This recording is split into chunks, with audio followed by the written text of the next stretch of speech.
कहाँ गई लंकापति रावण की सोने की लंका? कैसे मिली थी रावण को ये सोने की लंका? सोने की लंका का सारा सोना आखिर कहाँ गया? सोने की लंका किसने बनाई थी? क्या वास्तव में मौजूद थी एक सोने की लंका? सोने की लंका के सबूत भी मिल गए हैं। सोने की लंका आखिर कैसे जल गई थी जबकि सोना जलता नहीं?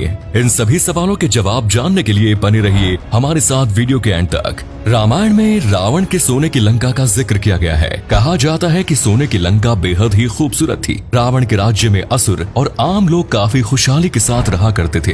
पूरे राज्य में किसी चीज की कोई कमी नहीं थी। रावण ने अपने अनुष्ठानों और पराक्रम के बल पर कई देवताओं को लंका में बंदी भी बनाया हुआ था। लेकिन रामायण में कहीं भी ये वर्णन नहीं किया गया कि रावण की मौत के बाद सोने के महल और राज्य का आखिर क्या हुआ।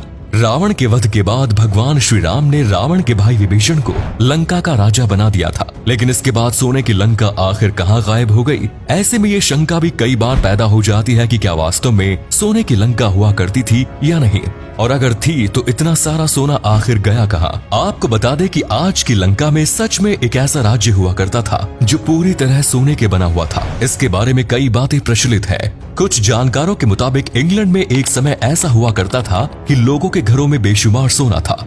लोग सोने के बर्तनों में खाना खाते थे। चम्मच और गिलास भी सोने के बने हुए थे। ये स्थिति दूसरे विश्व युद्ध से पहले तक बनी हुई थी। इंग्लैंड में ये सारा सोना भारत और लंका से ले जाया गया था। सन 1872 में भारत से एक जहाज भरकर सोना लंका ले जाया जा रहा था कि तभी श्रीलंका के पूर्वी तट पर जहाज के प्रोपेलर में कुछ खराबी आ गई। जहाज खराब हो गया और तूफान में फंस गया। सोने से लदे जहाज को कैप्टन ने तूफान के बीच में ही छोड़ दिया और अपनी जान बचाकर श्रीलंका के तट पर पहुंचने में कामयाब रहे। तूफान इतना तेज था कि पूरा जहाज जलमग्न हो गया। तूफान के शांत हो जाने के बाद जहाज को ढूंढने का काम शुरू किया गया। ब्रिटिशर्स ने जहाज को ढूंढने की बहुत कोशिश की, लेकिन उन्हें सोने से लदा वो जहाज नहीं मिला। उस जहाज पर सारा सोना चोरों का लूटा हुआ था। सन 1905 में एक बार फिर अंग्रेजों ने जहाज की तलाशी शुरू की। इसके लिए एक कमेटी और टीम बनाई गई और बड़े पैमाने पर जहाज ढूंढने का काम शुरू हुआ। इस बार अंग्रेजों की मेहनत रंग लाई और उन्हें समुद्र में डूबा हुआ सोना मिल गया। इन सब बातों का जिक्र हेनरी राफेल ने अपनी किताब माई जर्नी ऑफ इंडिया में किया। सोने को समुद्र से बाहर निकाला गया। सोने की जब जांच की गई तो हर कोई हैरान रह गया, क्योंकि जांच में पाया गया कि वो सोना 1872 में डूबे हुए जहाज का नहीं है, बल्कि वो हजारों सालों से सोना समुद्र में पड़ा हुआ है। ये सोना रावण की लंका का ही था जो जलमग्न हो गई थी। समुद्र से सोना निकाला गया और 185 जहाज सोना भरकर इंग्लैंड में भेजा गया। हेनरी राफेल ने यह भी लिखा है कि उन्हें जब इस बात की जानकारी मिली तो उनका ट्रांसफर साउथ अफ्रीका कर दिया गया। रावण की ये लंका त्रिकुटाचल पर्वत पर बनी हुई थी। ये पर्वत असल में 3 पहाड़ियों की श्रृंखला है, जिनमें पहले पर्वत का नाम सुबेल है। ये वही स्थान है जहाँ रावण और राम की सेना के बीच युद्ध हुआ। दूसरे पर्वत का नाम नील है और इसी पर्वत पर रावण की लंका मौजूद थी। और तीसरा पर्वत का नाम सुंदर पर्वत है, जहाँ पर अशोक वाटिका बनी हुई थी। ये वाटिका आज भी मौजूद है और यहीं पर माता सीता का अपहरण करके रावण ने उन्हें रखा। भगवान राम ने हनुमान जी को जिम्मेदारी सौंपी थी कि वो लंका जाए और माता सीता का पता लगाए। इस अभियान को तुलसीदास ने सुंदरकांड नाम दिया। इसी कारण आज भी हनुमान जी की कृपा के लिए सुंदरकांड का पाठ किया जाता है। लंका में रावण के कई हवाई अड्डे भी बने हुए थे। रावण के पास एक पुष्पक विमान भी था, जिसके जरिए ही वो यात्रा किया करता था। रावण ने देवताओं को बंदी बनाकर उनसे कई आविष्कार कराए। उनमें कई ऐसे आविष्कार थे जो आज की साइंस से भी कई गुना अत्याधुनिक थे। यानी रावण की लंका अपने समय से काफी आगे थी।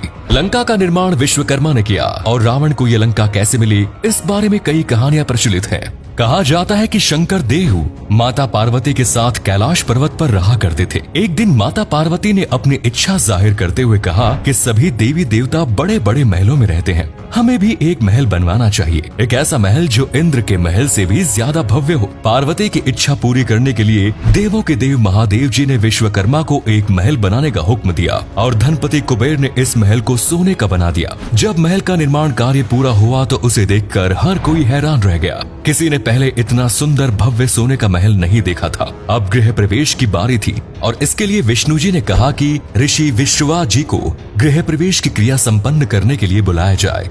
ऋषि विश्रवा ने पूरे विधि विधान के साथ गृह प्रवेश का कार्य कराया। शंकर जी और पार्वती जी ने ऋषि विश्रवा से कहा कि आपको गुरु दक्षिणा में क्या चाहिए। पहले तो ऋषि विश्रवा ने कहा कि उन्हें कुछ नहीं चाहिए, लेकिन शंकर देव ने कहा कि बिना गुरु दक्षिणा के ये अनुष्ठान अधूरा है। सोने का महल देखकर ऋषि के मन में लालच आ गया और गुरु दक्षिणा में उन्होंने रावण से ये महल मांग लिया। इस पर पार्वती को बहुत क्रोध आया और उन्होंने ऋषि को श्राप दिया कि एक दिन ये महल जलकर नष्ट हो जाएगा। उसी श्राप के कारण हनुमान जी ने लंका का सर्वनाश किया। ऋषि विश्रवा से ये महल कुबेर को मिला और रावण ने बाद में कुबेर से ये महल छीन लिया। एक अन्य कथा के अनुसार एक बार रावण कैलाश के ऊपर से गुजर रहा था, तभी उसकी नजर भगवान शिव के सोने के महल पर पड़ी। रावण ने ब्राह्मण का रूप धारण किया और भगवान भोलेनाथ के पास भिक्षा लेने के लिए पहुंचे। भिक्षा में उन्होंने भोलेनाथ जी से उनके सोने का महल मांग लिया। इससे पहले ही पार्वती कुछ बोल पाती महादेव ने रावण को तथास्तु कहते हुए आशीर्वाद प्रदान कर दिया। इसके अलावा भी सोने के महल और सोने की लंका के बारे में कई बातें प्रचलित है। ये भी कहा जाता है कि रावण को कहीं से पारस पत्थर प्राप्त हो गया था। पारस पत्थर किसी भी धातु को सोने में तब्दील कर सकता है। राजस्थान के अलवर जिले से रावण को पारस पत्थर की प्राप्ति हुई। वहीं एक अन्य कथा की माने तो लंका में एक जैन मंदिर था, जहां रावण ने चिंतामणि पार्श्वनाथ भगवान की आराधना की थी। रावण की आराधना से इंद्रदेव प्रसन्न हुए और उन्होंने रावण को पारस पत्थर दिया। इस पारस पत्थर से ही रावण ने अपने महल और राज्य को सोने का बना दिया। रामायण में जिक्र मिलता है कि हनुमान जी ने रावण की सोने की लंका में आग लगा दी थी। पूरा राज्य धू धू कर जलने लगा, लेकिन सोने में तो इस तरह आग लगती ही नहीं है। बहुत अधिक तापमान पर गर्म करने पर सोने को पिघलाया जा सकता है, लेकिन लकड़ी की तरह सोने का जलना मुमकिन नहीं। ऐसे में कुछ आधुनिक इतिहासकारों का मानना है कि लंका सोने की नहीं थी। रावण के राज्य को सोने की लंका इसलिए कहा जाता था क्योंकि वहाँ बहुत अधिक समृद्धि थी। यहाँ पर सोने का शाब्दिक अर्थ नहीं निकालना चाहिए। सोने को यहाँ समृद्धि का प्रतीक माना गया है। अक्सर कविताओं में या लेख में किसी चीज का वर्णन करने के लिए कुछ उपमाएं दी जाती है, जैसे रावण का 10 सिर का होना या 20 भुजाओं का होना। असल में तो रावण बहुत अधिक बुद्धिमान था, जिस कारण कहा जाता है कि उसके 10 सिर हुआ करते थे। बहुत अधिक बलवान होने के कारण ये वर्णन किया गया है कि रावण की 20 भुजाएं थी। ये ठीक इसी तरह है जैसे भीम के लिए कहा जाता है कि उनमें 1000 हाथियों का जितना बल था। इसी प्रकार लंका आम राज्यों की तरह ही थी और हनुमान जी के जलाने पर वो जल गए। दोस्तों, हमने आपको लंका के सोने के सबूत और प्रमाण भी बता दिए और साथ ही अन्य पहलुओं की दृष्टि से भी आपको पूरा वाकया समझा दिया है। अब ये आपके ऊपर है कि आप किस पर विश्वास करते हैं। आपको क्या लगता है, क्या वास्तव में सोने की लंका थी? इस बारे में अपनी राय कमेंट्स में जरूर दीजिए। आज के लिए इतना ही दोस्तों। वीडियो अच्छी लगी तो इसे अधिक से अधिक लाइक कीजिए और शेयर अवश्य करें। धन्यवाद।